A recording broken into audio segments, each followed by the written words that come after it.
Hagen, how you doing?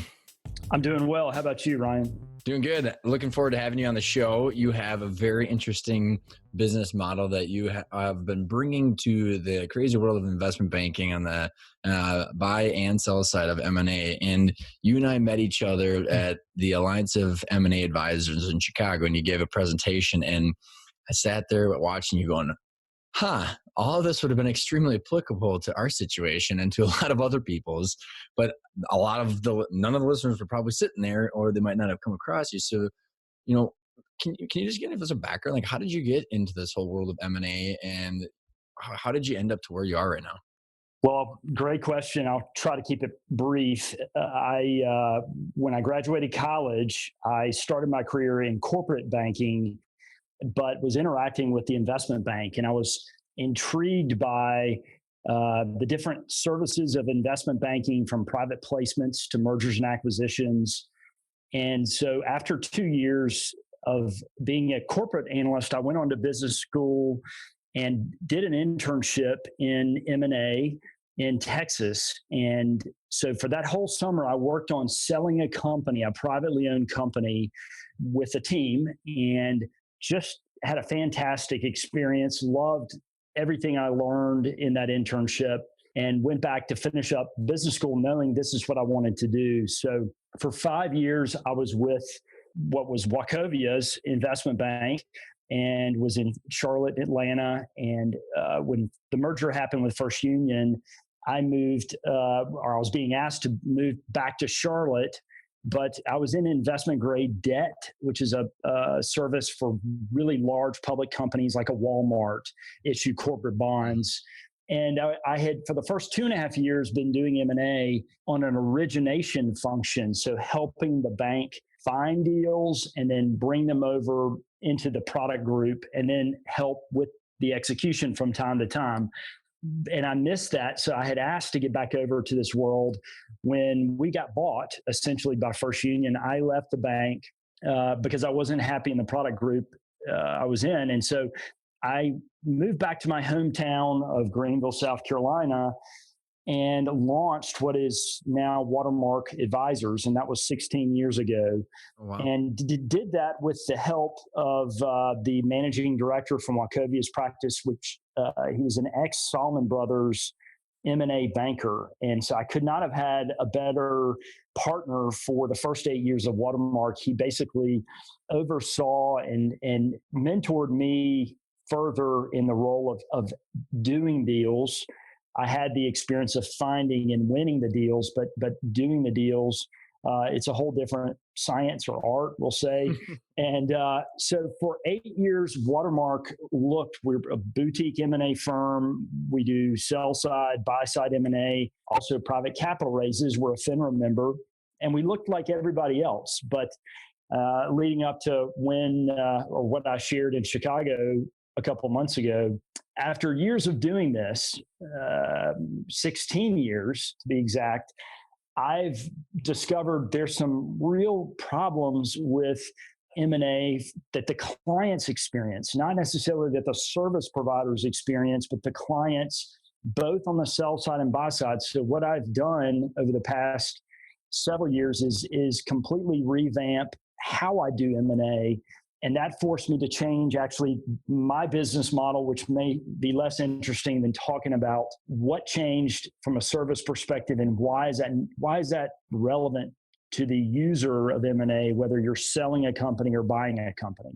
And that's what I presented in Chicago at the meeting where you met me. So which you had so many valid points, and let's set some context for the listeners. Like, so 16 years of doing this, and you've been in the M&A world a lot. And, what were some of the biggest problems that you saw? Like you'd said, you and I, right before we jumped on the call, it's not that the market's not fixing this. There's this big gaping hole, and I'm assuming you dealt with lots of headaches. So maybe describe, what were some of the, the headaches that you experienced, and what are some of the big problems that you see?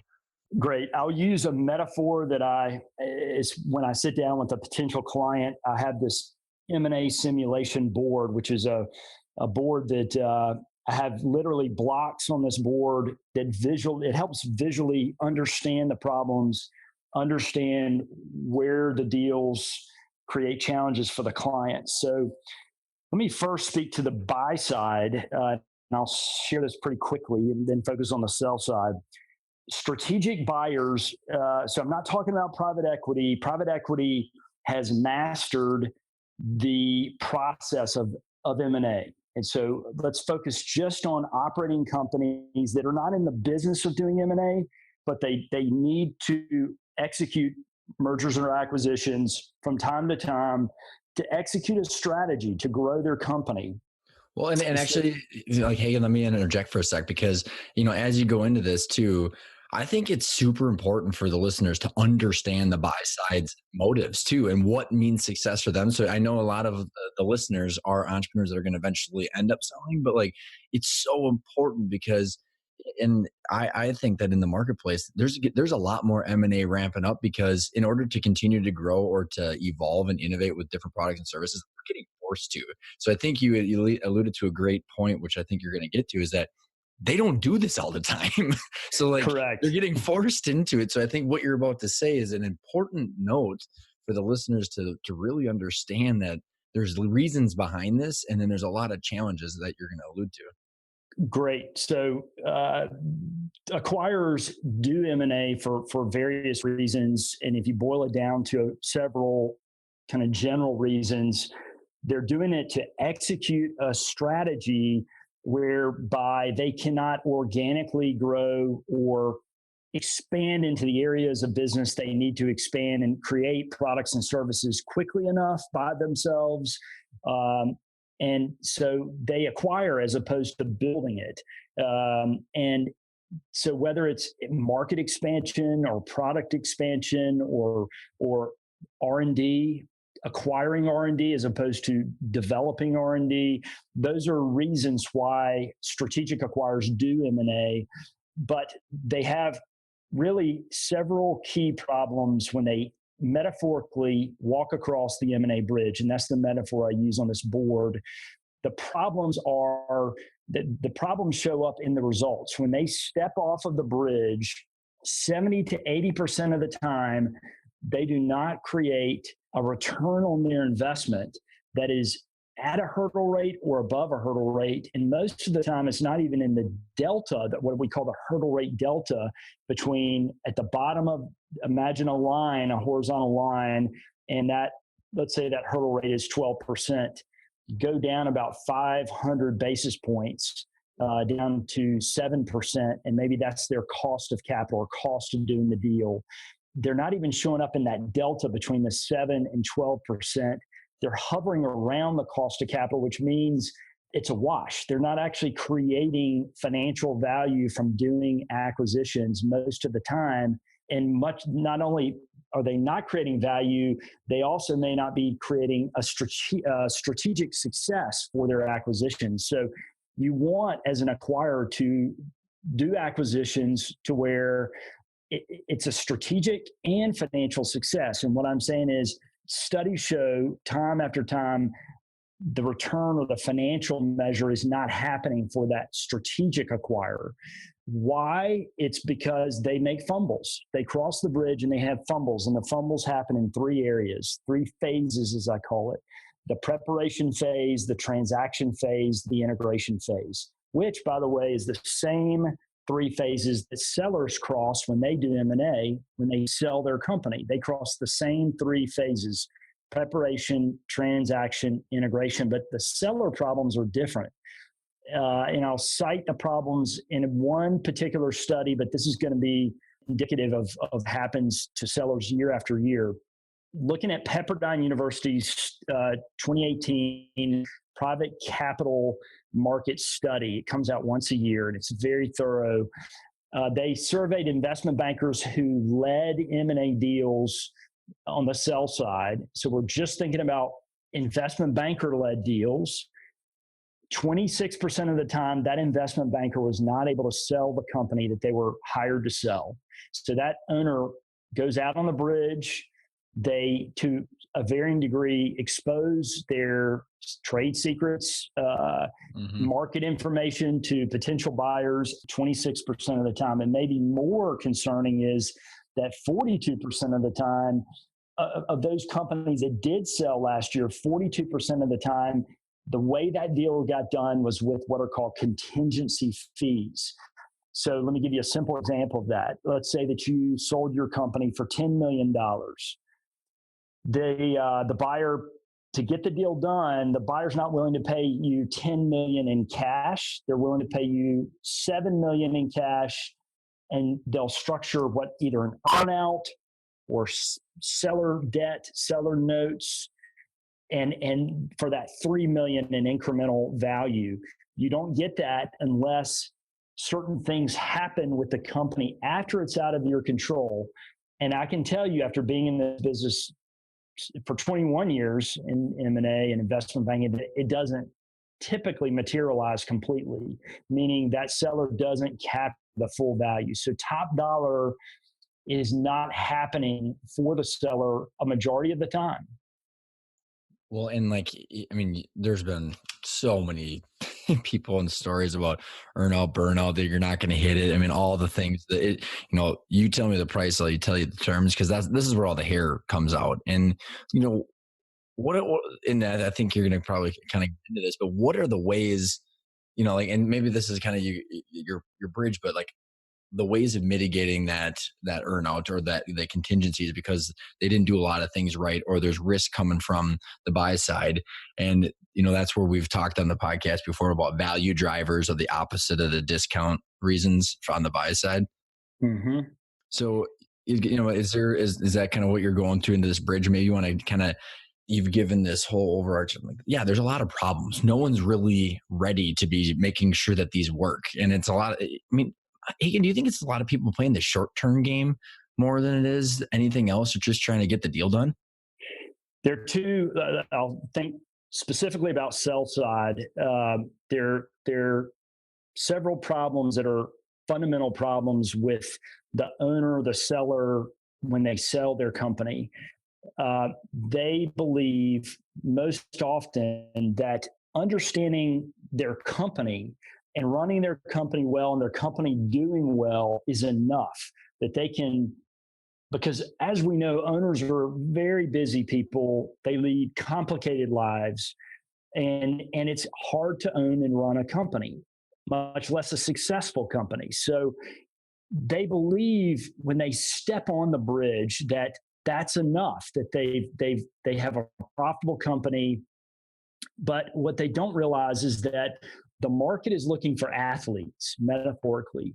And while their company may be financially healthy, that doesn't mean that their company is an athlete, or even more, an elite athlete. So the market is looking for elite athletes. And so what often happens is that owner talks to a few trusted confidants in their sphere of influence, centers of influence, and they ask, who should I talk to about selling my company? I want to keep this very confidential. They talk typically to an investment banker. Maybe that banker is they get referred to a banker, but that banker is part of a boutique firm. What we call boutique firms are small specialized firms, or large brand name firms.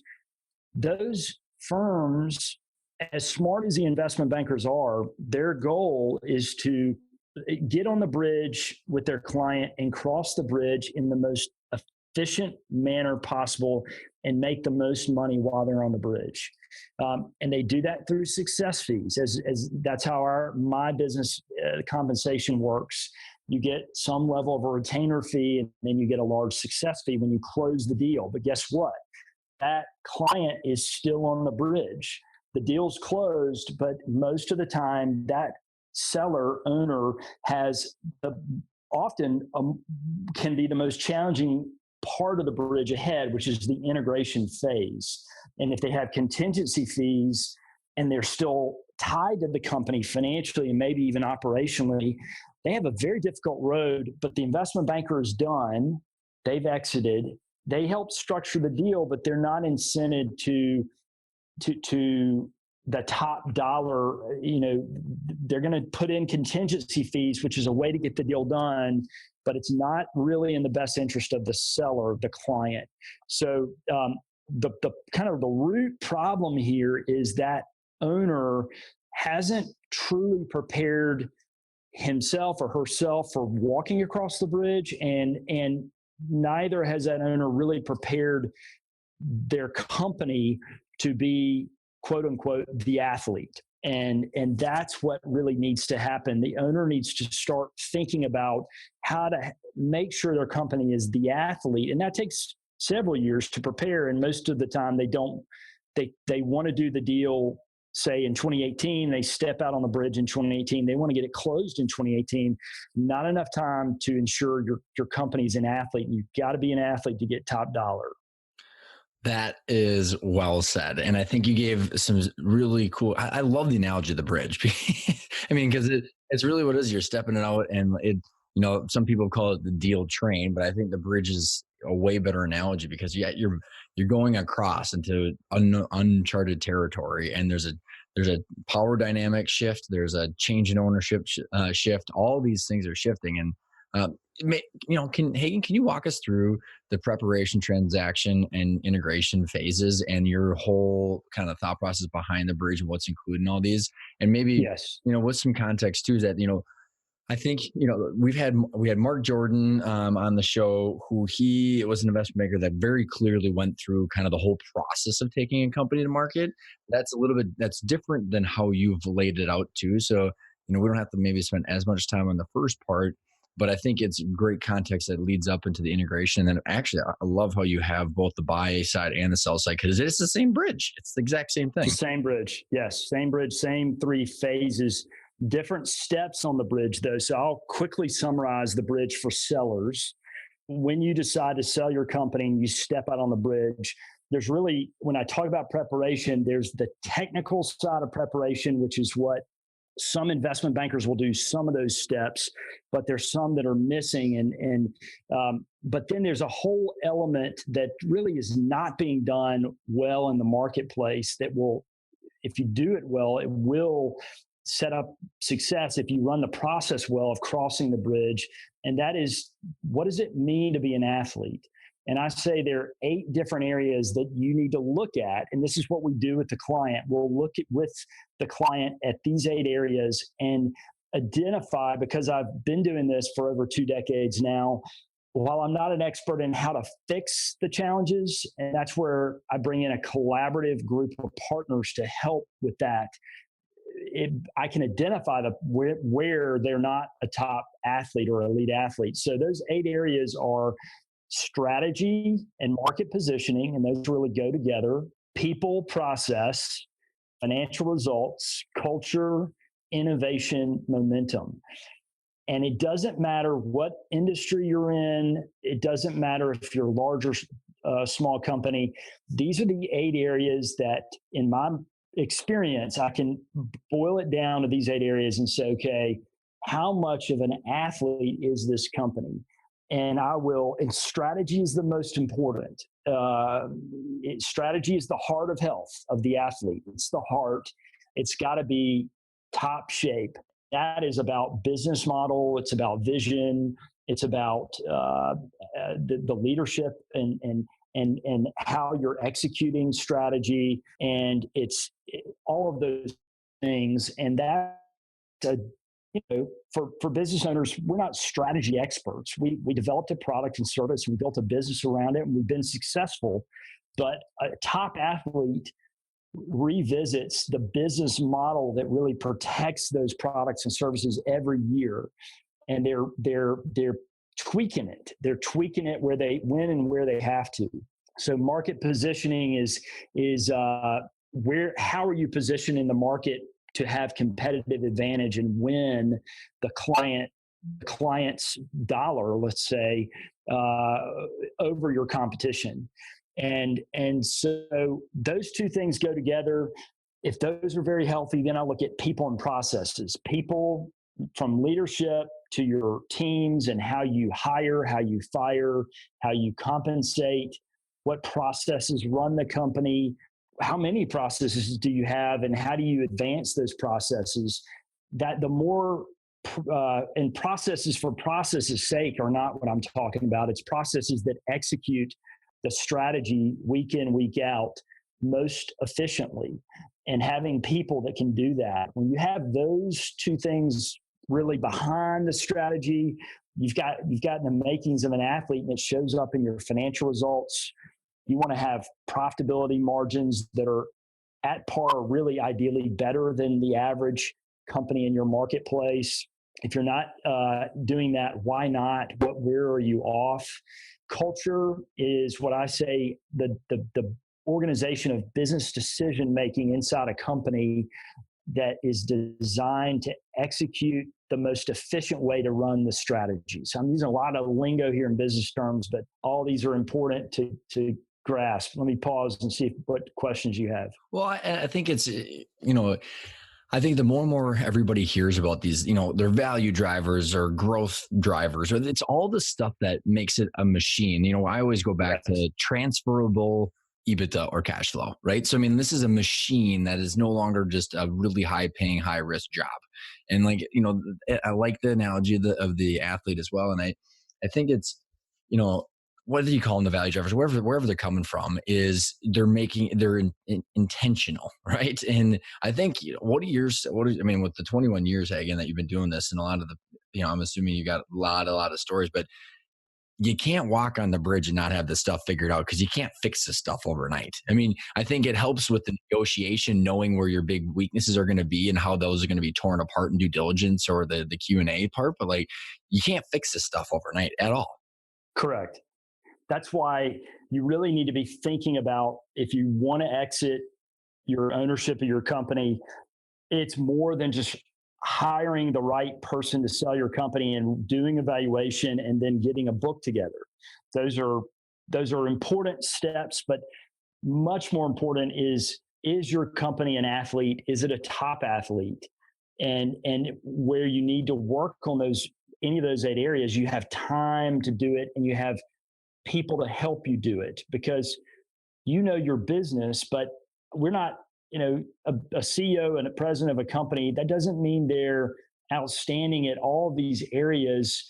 And so having advisors come in and give you tools to use, that's what my model's about, is a collaborative, comprehensive approach. So I want to help them identify these problems early, so I can help them, introduce them to who I believe are the best people that can work with them, and then get that company in tip-top shape. And then we can think about the mechanics of crossing the bridge, the M&A bridge. Well, and this is I'm super interested in kind of tying this, because I think, what we work with our clients on, and I tell everybody, even on the listeners, is that so you can do all these 8, these 8 drivers, or that you're calling them, or the athlete, the athlete characteristics, but it's, going towards, and I think there's a lot of correlation to your integration, knowing what's your ideal exit. Is it PE? Is it a strategic competitor up and down the stream of your supply chain?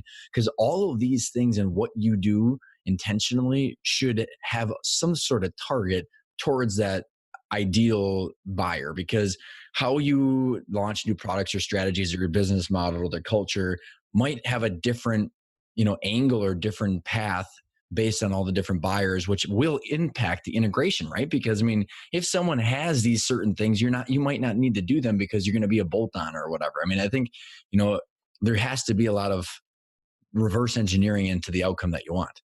That's a great point. I to that point, I say my advice to the client is, on the technical side of preparation, it's let's build a buyer list now, well before we market the company. And so the list of companies you'd like to approach when the time is right. And you actually start to build connectivity with those buyers. Not that you sit down with them and say, hey, I'm thinking about selling my company in a few years, but you build rapport with them, let's say at trade shows, conferences. You intentionally run into them or schedule time to meet with them, just to talk business, just to understand how they think about the world. And it helps you when you are on the bridge, and you are on the bridge doing that, I say. But when you move into the transaction phase, you have a better sense of who the top prospective buyers are going to be. by building that buyer list early and being intentional about the approaches. So to that end, the technical side of preparation, moving away from those 8 areas, I say you do get evaluation early. You do get educated on what it looks like to cross the bridge. We offer that. We'll kind of tell them about the bridge and what to expect. I say build that offering memorandum book early so that you tie that with the projections. You're building out a projection model that aligns with strategy and where you want to take your company. And you build that offering memorandum, which is the written story behind the numbers, and they go together so that you're really living this. You're living what you're going to share to potential buyers when you're in the deal phase. You've been living it, and you've been steering your company towards a very defined vision with competitive advantages.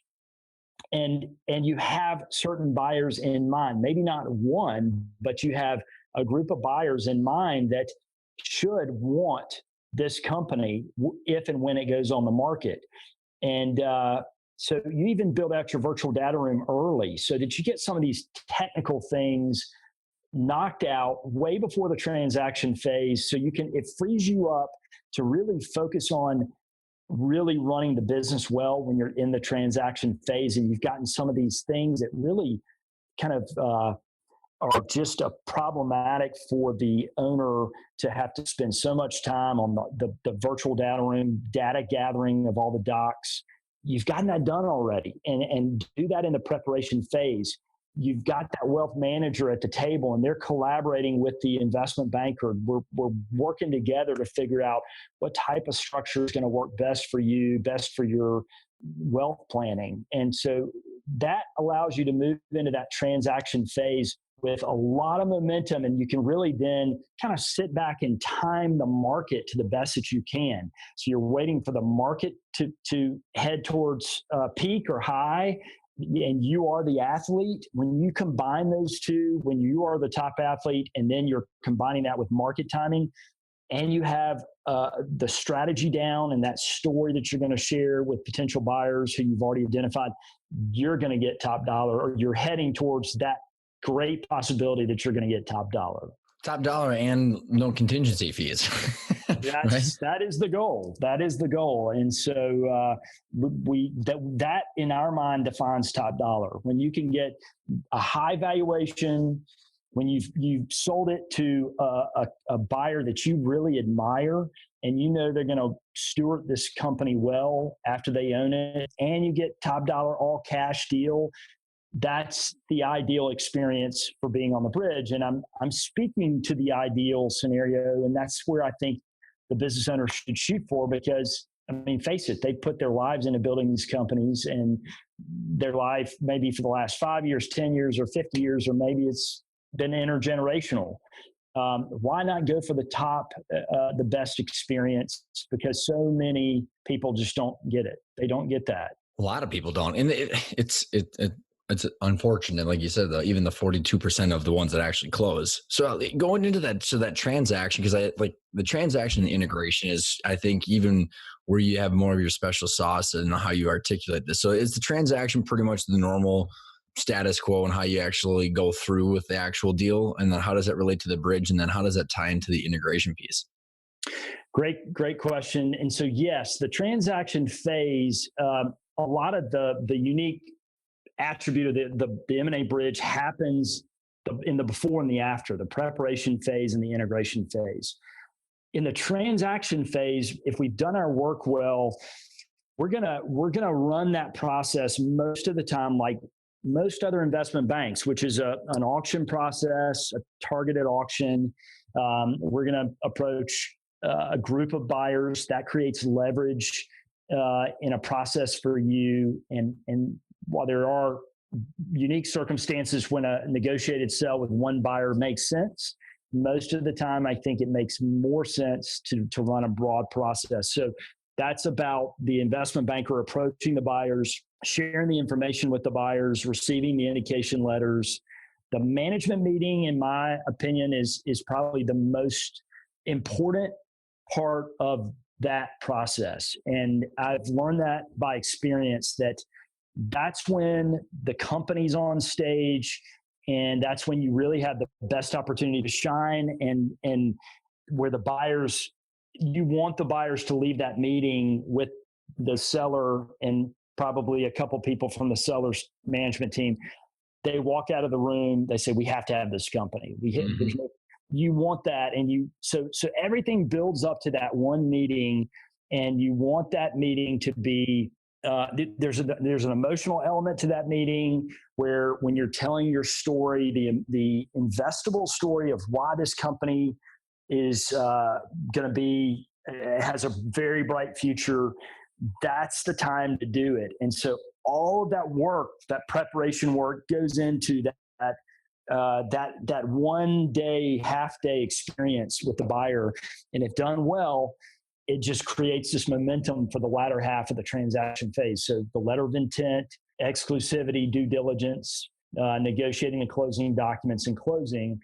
That's not to say that is all easy to do, but if you've done your work really well in the preparation phase, which is not many people fully do that, you've set yourself up to just run the company well and outperform your numbers during the transaction phase. So that tees up the integration. And so we actually have advisors and partnerships that we have, because integration for sellers is actually very important. And you would say, why? You're not, you sold your company. Because of those reasons I described earlier, 42% of the time, you're still tied to the performance of the company you just sold to get your top dollar. And you're most likely going to be a part of the transition for some period of time. So we actually have integration advisors that most of the time do sell side or buy side work with the seller owner to really be their coach and help them as they go through week to week of this very new world of they're no longer in control. They're part of a larger entity now, and yet it really matters what happens to this company they just sold. So we have these integration experts that can help the seller understand and get in the mind of the buyer, and sometimes talk them down from kind of emotional ledges, and feeling like they're about to jump off a bridge because they're so frustrated and feel trapped. They feel trapped. They want to move on. They want to move on to the next part of their lives, and yet they still have to see this through to the end. And so that end can be 1 year, 2 years, 3 years, or more after they close the deal. We want to be there with them. And so this model that I'm talking about, Watermark has, we're not done until we step off the bridge with the client and can measure, did the client get full purchase price or top dollar capture? And was it a successful handoff? And that's if they get both of those, that's the best I think you can do while on the bridge. And you should walk away very satisfied that you did your absolute best, and your company's now in great hands, hopefully with a buyer that you admire. All right. So based on I totally agree with what you're saying on the top dollar and the good handoff. And I think, a lot of these owners and a lot of listeners, and I would never have understood it until we went through, like, what do you mean by integration? Right. So there's like, okay, the emotional things that you alluded to, 100% very real, very valid. That trapped mental feeling that you feel when you're no longer in control is super real. And that takes a lot of mental preparatory work, and or you just have to go through it. But like, when I had saw, and I even talked about our integration with like the AP and the AR and collecting AR and paying the bill, but specifically what integration stuff and what is the biggest mistakes and blowups that you see in this, where people don't get to capture the buyer doesn't get their ROI and the seller gets screwed, or gets, there's just all of this muddied water, especially when people don't do it all the time. So you got specific stories that are Yes. common themes? Okay. So integration, if I put my buyer hat on, that is probably 50% of failure with M&A happens in the integration phase. So what you have to realize as the seller is that integration is the hardest part of the M&A bridge for the buyer. So just knowing that and being the recipient of that problem for the buyer, you're going to be in the middle of the storm or on the edge of the storm as it happens. So the storm typically starts day one after the close of the deal, and the buyer hasn't planned integration well. So you've just sold your company. All the people who've been loyal to you, they learn, possibly and likely many of them for the first time, that you just sold the company, and they feel betrayed. They feel like you kept this a secret from them, and now their job is at risk. They don't know who the buyer is. They don't know what their future is. And until you or the buyer actually solves that question, answers that question for the employees, they are paralyzed. They're paralyzed for some period of time. And so buyers, infrequent buyers especially, don't do a good job of planning integration. And therefore, that first month, 2 months can be very disruptive when your employees are not doing their day-to-day job to the level they had been doing. They're partially paralyzed. The company starts to suffer. You start to see your competitors try to poach not only your clients, but your best people. And they plant these seeds of doubt, like, it's not going to be the same going forward. Don't you want to explore a better place to work? And the competitors are playing to that emotional angst that the employees have. And so they poach. And so integration is really a combination of several things. It's executing what we call a playbook. The playbook is the buyer's playbook for how to execute integration. That playbook is a series of processes to integrate people, processes, leadership into the buyer's organization. And it's a change management process. It's very challenging to do.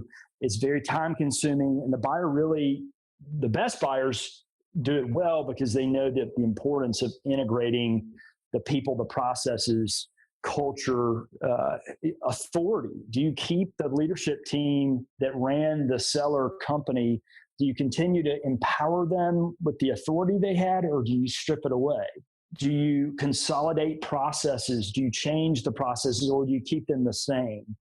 Do you close down certain operations? Do you relocate people? All those things for seller employees, it's a tough time. So as the owner of that company you just sold, you're going to experience that. And you're typically, let's call you wear this hat of ambassador, try to smooth out all the problems that happen in the integration. And you want to make sure your company that you just sold is really performing well, because you still have money tied up in this.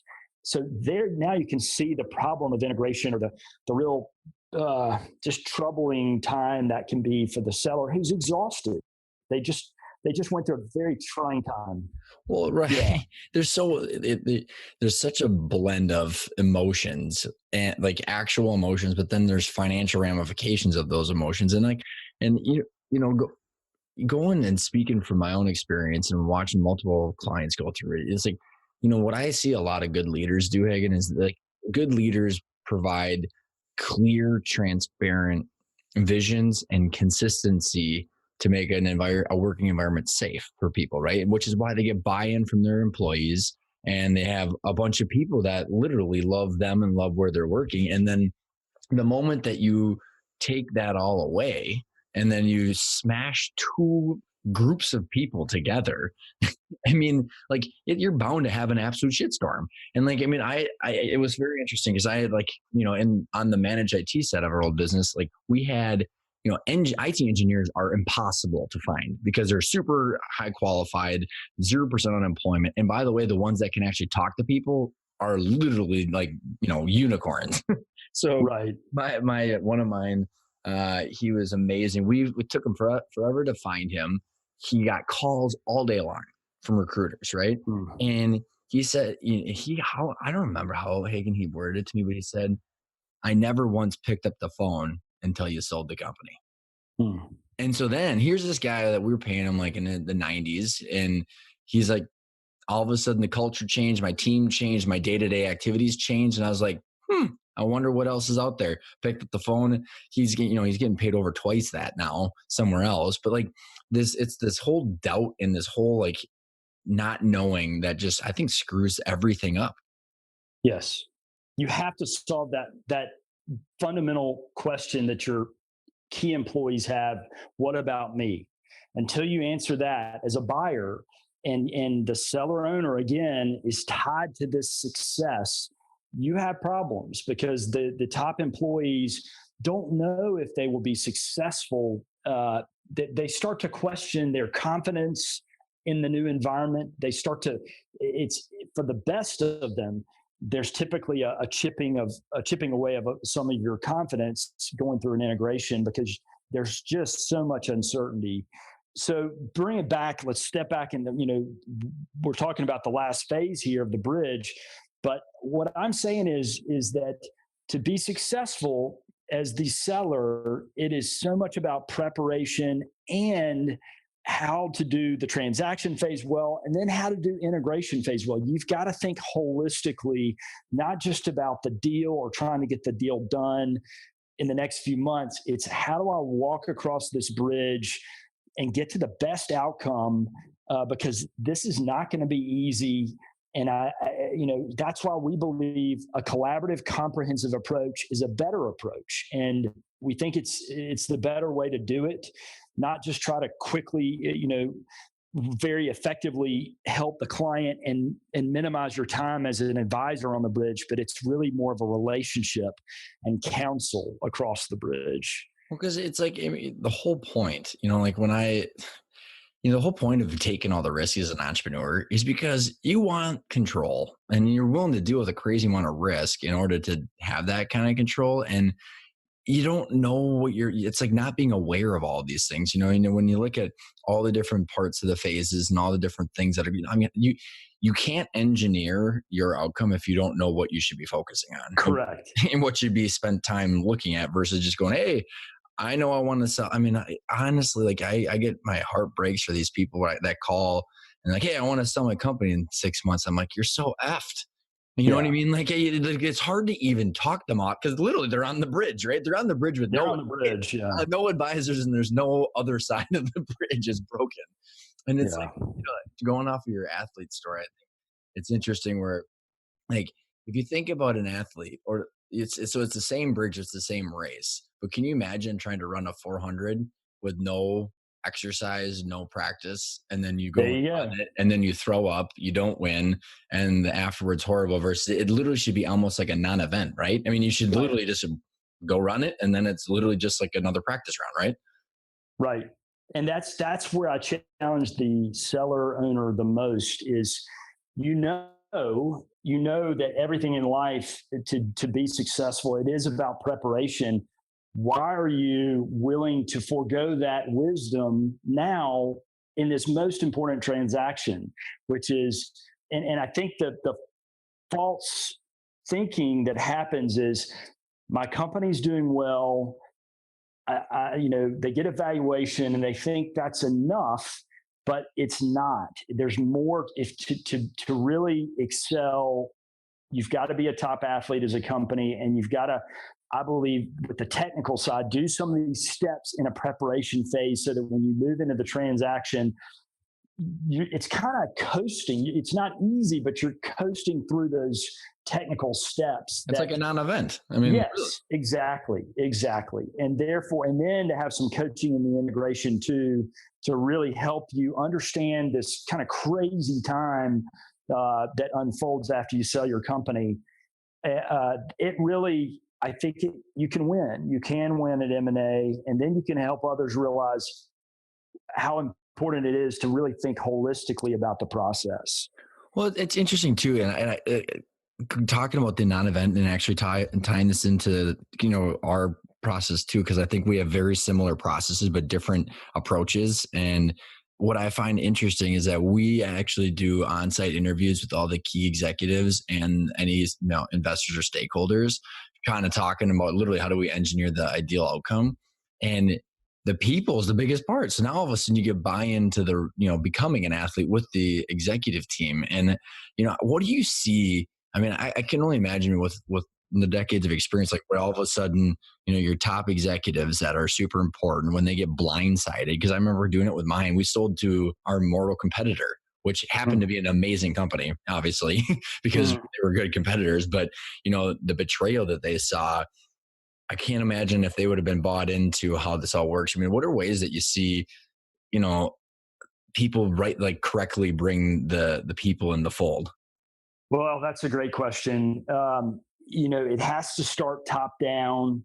And typically the executive levels of integration are where the biggest battles happen. It's not at the mid-level management or the team members of mid-level management. The biggest problems really come from the executive, because you're changing their world, their level of authority. So imagine the buyer integration plan may be to increase the role of particular employees' duties. Imagine that angst, the angst of now you've had a full plate, but now we're empowering you to do more. And so imagine they now have more on their shoulders than before. That's unnerving. But also equally unnerving, maybe even more, is stripping away of authority with the executives. So when that happens, and that uncertainty of what does that mean for me, my family, my future, my career, you really kind of chip away at their confidence. And so, as I think about different experiences, I actually go back to one of my own, which was when First Union literally bought Wachovia, and the process by which First Union integrated Wachovia was top down. And you started to see executives that you admired. It was great to see the ones you admired get new positions in the combined entity. And this was really essentially a merger, not an acquisition, because these are two back, this is way back in the year 2001. So this is, a lifetime ago for today's world. But you saw, the leadership start to fill, and then it started coming down to your level. And I can tell you the day that it was just such an impersonal process by which they you felt like you're part of this kind of cog machine. You're flown to Charlotte to meet with your potential new team members, and they spent 15 minutes with you. But it's like a really prearranged marriage. Yeah, but it's, they're not really focused on you. They're staring at their computer while they're trying to talk to you, and it's like, okay, do I really like this person? Do I want to move to work for this person? And then you meet your future boss, who doesn't really live in Charlotte. They live in Utah, and they fly in and out of Charlotte every week for 4 days. And like, what kind of boss is that going to be, that they don't even live in Charlotte? And so you start to, and just the actual day where we were hired, I tell this story a lot. The executives came down on our floor, and I was on a big bond trading floor at Wachovia in Atlanta. So everybody saw everybody, and it was kind of like a, bond trader. Bond trading is crazy anyway, crazy fun people, but the executives who you had probably shaken their hand once kind of marched in, and it was like a march back to this office. And one by one, they called us back to the office. And guess who was first? Me. And they called me back, randomly picked me first to go back. And I did get an offer. But they said, you have to go back and sit at your desk, and you can't say a word. You can't look at anybody else. You can't kind of put any kind of sign that you got an offer or not until we brought everybody back and either given them a job or not. So it was very awkward to walk back, and everybody's staring at you like looking for some signal. Did I get hired or not? And I had to have this stone face and sit down and just kind of stare at my computer. And I can tell you, it's set for a really, unfortunately, a bad tone, that the experience of either getting hired, but then your friends did not get hired, and just the awkwardness of that process was just it really.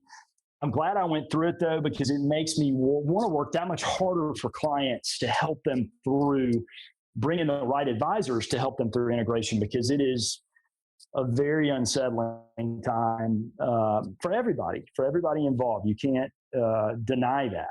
Well, then if you think too, when you have that layer, which by the way, I think the people part of it, I mean, and I had Jennifer from Day One Consulting. I don't know if you're familiar with her.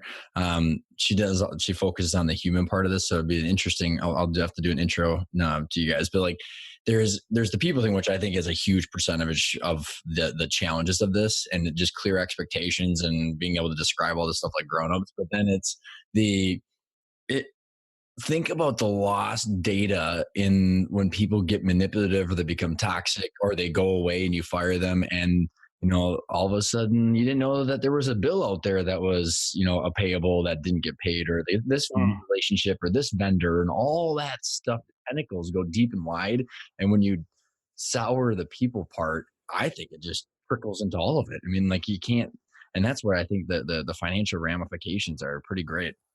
And now you think about, it's easy to see how buyers, especially strategic buyers, don't create that significant ROI, the return on investment. Yep. It's so easy to pay this top dollar, but then kind of week to week begin to erode by your decisions and not doing integration well. You start to erode that value, and before you know it, you've wrecked a company, and you've all those millions you paid and the resources to get a deal done don't matter. You've lost it, or you've wrecked an investment essentially, and it's easy to do. I know.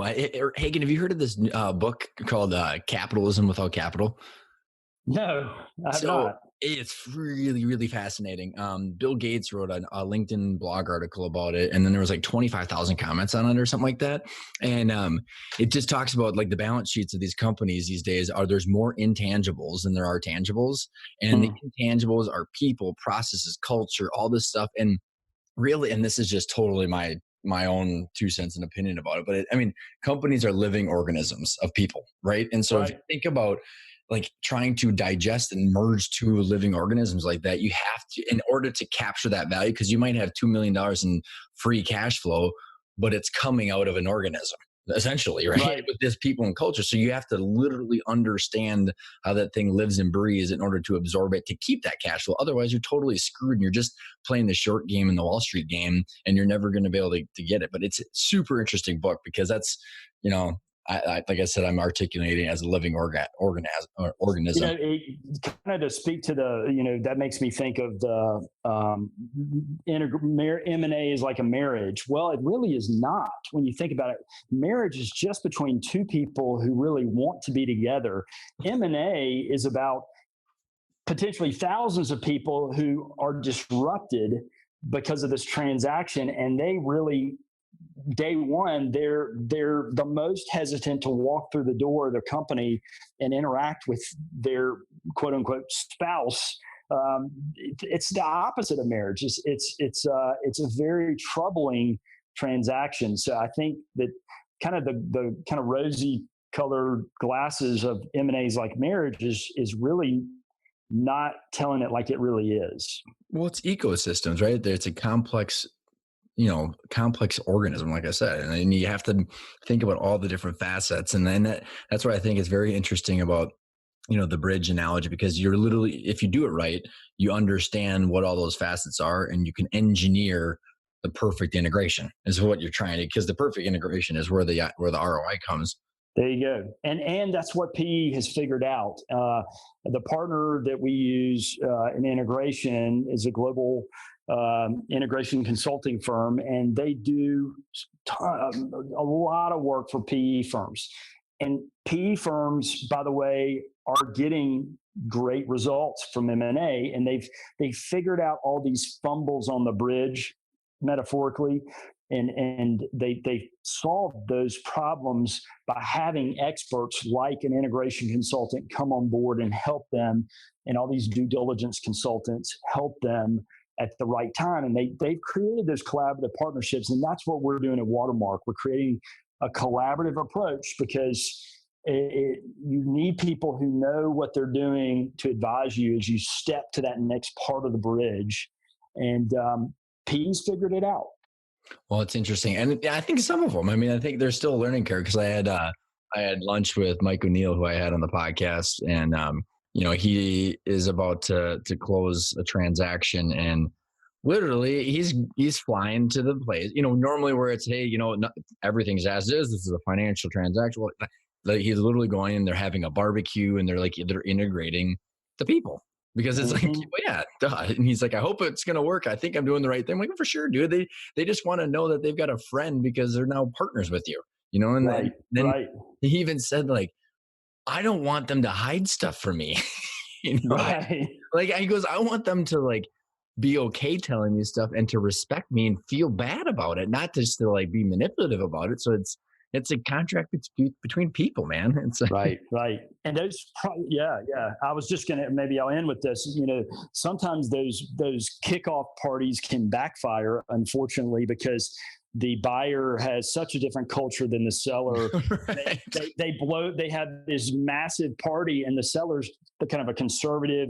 They're tight on their budget, and they're like, "Oh my gosh, who's just bought us?" Because that's a very good point. And it backfires. Those parties can actually backfire when they don't think it. The buyer doesn't think it through well. Well, it's even like that.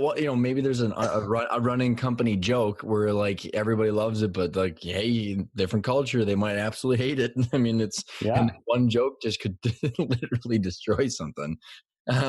We talked about a lot, and I love the process you've been putting together. And if you want to, is there something that you want to highlight from the different things we talked about, or maybe if there's something that we might have not touched that you want to leave our listeners with? Just that it starts with education. And so we believe that you've got to learn about the bridge first. And we believe is really one of the best first steps on the bridge, is to learn what does this mean to do M&A, because it's such a fragmented market. There's so many providers of M&A services out there. And what I'd say is, why not start with just education? Learn, get smart about what does it mean to cross the bridge? What are the blocks or the steps that I need to take? And so we offer, for buyers, we offer a 5-day event for buyers, to really infrequent acquirers, to have an immersion for 5 days. And we have a lot of our collaborative partners that teach that. And it's going to be in February next year, hosted by Clemson, their Center for Corporate Learning. And it's if you want to learn more about that, you can go to thinkclemson.com and look under programs in M&A. For sellers, I teach it privately. It's a half-day class that I teach, and I can break that up actually into video meetings, and I can break it up into 3 meetings. So for that, as a seller, to learn about M&A, you can call me or email me. Our phone number at Watermark Advisors is 864-527-5960. Visit us on the web or LinkedIn. We have a page on LinkedIn, but it's watermarkadvisors.com, and you'll learn more. We have videos, interviews, and a lot of clients and that we've worked with in the past. But it's important to start to think about this as a seller, like I said earlier, several years before you actually want to do the deal. That's the best step you can take, is if you start to think about this well in advance. Couldn't have said it better myself, Hagen. I really appreciate you coming on the show. It's been a pleasure. Enjoy talking about this. So thank you for having me. Hope I can come back again.